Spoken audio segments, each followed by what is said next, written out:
قتال کرتے کرتے حتیٰ کہ شہید ہو گئے۔ ادھر مسجد نبوی میں پیغمبر صلی اللہ علیہ وسلم اپنے صحابہ کرام سے فرمانے لگے، ثم اخذ الرایۃ عبد اللہ وقاتل وقتل۔ پیغمبر صلی اللہ علیہ وسلم نے فرمایا، عبداللہ بن رواحہ رضی اللہ تعالیٰ عنہ نے جھنڈا اٹھایا اور خوب قتال کیا، کافروں کا خوب مقابلہ کیا حتیٰ کہ شہید ہو گئے۔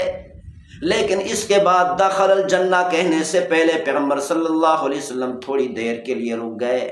انصار صحابہ پریشان ہو گئے، انصار مدینہ پریشان ہو گئے، کہنے لگے ہماری تو جان بھی نکلنے لگی تھی۔ پہلے دو کے بارے میں پیغمبر صلی اللہ علیہ وسلم نے فرمایا اور آخر میں فوراً فرما دیا تھا دخل الجنہ۔ جب عبداللہ بن رواحہ کی باری آئی تو پیغمبر صلی اللہ علیہ وسلم نے فرمایا، اخذ الرایۃ عبد اللہ وقاتل وقتل۔ اس کے بعد کیوں رک گئے؟ پیغمبر صلی اللہ علیہ وسلم نے فوراً کیوں نہیں فرمایا دخل الجنہ؟ تھوڑی دیر کے بعد پیغمبر صلی اللہ علیہ وسلم نے ارشاد فرمایا ودخل الجنہ۔ انصار مدینہ نے پوچھا، عرض کیا ہے اللہ کے رسول، پہلے دو صحابہ کی باری آئی تو فوراً آپ نے فرمایا داخل الجنہ، عبداللہ بن رواحہ کی باری آئی تو آپ کیوں رک گئے داخل الجنہ کہنے سے پہلے؟ داخل الجنہ کا جملہ دیر سے کیوں ارشاد فرمایا؟ پیغمبر صلی اللہ علیہ وسلم نے فرمایا باغات کی محبت نے، بیویوں کی محبت نے، غلاموں کی اور دولت کی اور مال کی محبت نے اس کو جنت میں داخل ہونے سے روک لیا تھا۔ اسی لیے اس محبت کی وجہ سے وہ تردد میں آ گئے، شک میں پڑ گئے، پیچھے ہٹنے لگے تھے۔ تھوڑی دیر کے لیے ان کو جھٹکا لگا تھا جس کی وجہ سے جنت میں تاخیر سے داخل ہوئے، کیونکہ جہاد ایک ایسا فریضہ ہے، اگرچہ ان کو خیال آیا لیکن انہوں نے صدقہ بھی کر دیا سارے باغات، بیویوں کو طلاق دے دی کہ خیال کیوں آیا، اپنے آپ کو سزا دی۔ ان کو تو پتہ نہیں تھا نا کہ وہ شہید ہو جائیں گے، بس یہ دیکھ کر ڈر گئے تھے کہ پہلے دو صحابہ بھی شہید ہو گئے تو میں بھی شہید ہو جاؤں گا، لیکن موت کا یقین تو نہیں تھا نا کہ یقینی موت آئے گی۔ باغات کی محبت نے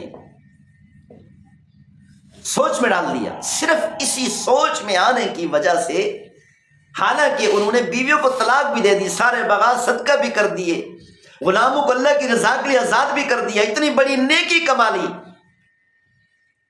لیکن جہاد جیسے فریضے سے تھوڑی دیر کی تاخیر نے ان کو جنت میں داخل ہونے سے روک لیا۔ پیغمبر صلی اللہ علیہ وسلم نے قیامت تک آنے والی امت کو سمجھایا جہاد ایک ایسا فریضہ ہے کہ اس میں کوئی تردد نہیں کرنا چاہیے، چاہے انسان شہید ہو جائے، دنیا سے رخصت ہو جائے، جسم کے ٹکڑے ہو جائیں، تب بھی پیچھے نہیں ہٹنا چاہیے، پیچھے ہٹنے پر سوچنا بھی نہیں چاہیے۔ ہاں، اتنا اہم ترین فریضہ ہے۔ عبداللہ بن رواحہ رضی اللہ تعالی عنہ شہید ہو گئے تو ایک صحابی نے جھنڈا اٹھایا اور کہنے لگا اب یہ جھنڈا کون اٹھائے گا؟ سارے صحابہ اکرام رضی اللہ عنہم اجمعین نے کہا آپ ہی اٹھا لے، آپ بدری صحابی ہیں۔ تو صحابی رضی اللہ تعالی عنہ نے فرمایا یہ میرے بس کی بات نہیں۔ کسی نے پکار کر کہا کہ خالد بن ولید کو جھنڈا دے دو۔ خالد بن ولید رضی اللہ تعالی عنہ صلح حدیبیہ کے بعد مسلمان ہوئے تھے، ابھی نئے نئے مسلمان ہوئے تھے، ان کی پہلی جنگ تھی۔ تو سارے صحابہ کہنے لگے کہ آپ ہی جھنڈا اٹھا لیں۔ خالد بن ولید رضی اللہ تعالی عنہ نے فرمایا میں کیسے جھنڈا اٹھا سکتا ہوں، میں تو ابھی نیا نیا اسلام لایا ہوں۔ تو سب نے کہا خالد تو ہی جھنڈا اٹھا لے، جھنڈے کو تھام لے۔ حضرت خالد بن ولید رضی اللہ تعالی عنہ راضی ہو گئے اور جھنڈا اپنے ہاتھ میں لے کر جہاد شروع کر دیا۔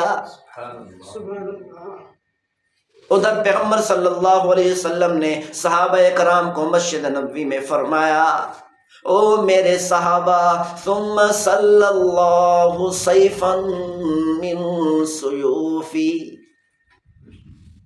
عبداللہ بن رواحہ رضی اللہ تعالیٰ عنہ کے شہید ہونے کے بعد پھر اللہ تعالیٰ نے اپنی تلواروں میں سے ایک تلوار کو نیام سے باہر نکال لیا۔ سبحان اللہ۔ حضرت خالد بن ولید رضی اللہ تعالیٰ عنہ نے ایسا جہاد کیا کہ رومیوں کا یہ سا مقابلہ کیا، ان کے ہاتھ میں جہاد کرتے کرتے 9 تلواریں ٹوٹ گئیں۔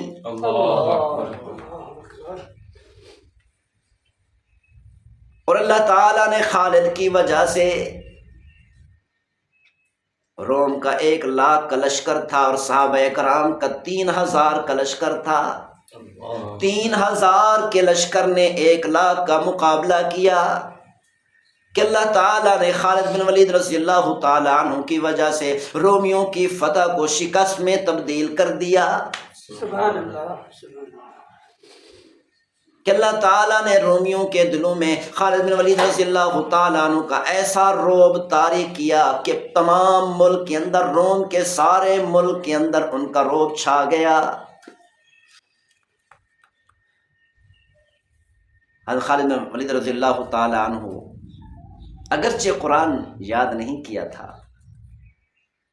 جہاد میں مصروفیت کی وجہ سے، لیکن جہاد ایک ایسا اہم فریضہ ہے کہ ساری زندگی اپنے آپ کو جہاد میں مصروف رکھا اور اللہ اور اس کے رسول کے ہاں محبوب ترین صحابی بن گئے۔ سبحان اللہ۔ سبحان اللہ۔ اسی لیے ہمیں چاہیے کہ ہم جہاد کا فریضہ اختیار کریں اور اس پر عمل کرنے کی کوشش کریں۔ اللہ سے مانگتے رہیں کہ اللہ تعالیٰ ہمیں ایسا موقع نصیب فرمائے، اللہ تعالیٰ ہم سب کو عمل کرنے کی توفیق نصیب فرمائے۔ توفیق الا باللہ۔